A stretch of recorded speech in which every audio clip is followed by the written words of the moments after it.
இப்ப ஒரு பொண்ணும் பையனும் சாதி மறுப்பு திருமணம் பண்ணிக்கிறாங்க அப்படின்னா அவங்க காவல் நிலையத்துக்கு போகும்போது அவங்களுக்கான பாதுகாப்பை வந்து அரசு உறுதிப்படுத்தணும்.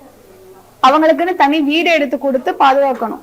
அங்க இருக்கிற கலெக்டர் முதற்கொண்டு அவங்களுக்கு ஓராண்டு வரைக்கும் பாதுகாப்பு கொடுக்கணும்னு சொல்லி ஒரு அறிக்கையே இருக்கு. 18 இது கொண்டது இருக்கு. ஒவ்வொரு மாவட்டங்கள்லயும் தனி செல் இருக்கணும்னு இருக்கு.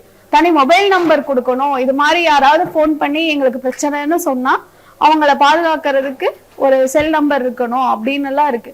ஆனா அது எதுவுமே இப்ப வரைக்கும் நடைமுறைப்படுத்தல அப்படிங்கறதா உண்மை.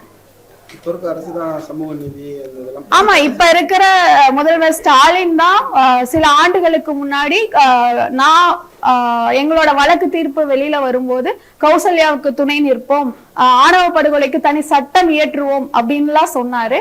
ஆனா இப்ப வந்து ஆணவ படுகொலைக்கு தனி சட்டம் தேவையில்லைன்னு பேசுற அளவுக்கு தான் இப்போ சமூக நீதி இருக்கு.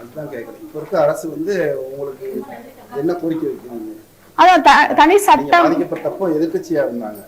எதிர்கட்சியா இருக்கும் போது ஆதரவா நின்னவங்க இப்ப ஆளுங்கட்சியா மாறும் போது ஆதரவா இல்ல அப்படிங்கறதா உண்மையா இருக்கு.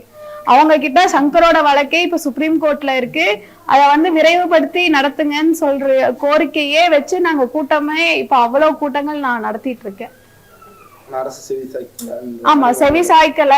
ஏன்னா அரசு வந்து ஓட் பேங்கிங்க்கு பயந்துட்டு தான் இது பண்றாங்க அப்படிங்கிற உண்மையை நான் சொல்லிதான் ஆகணும்.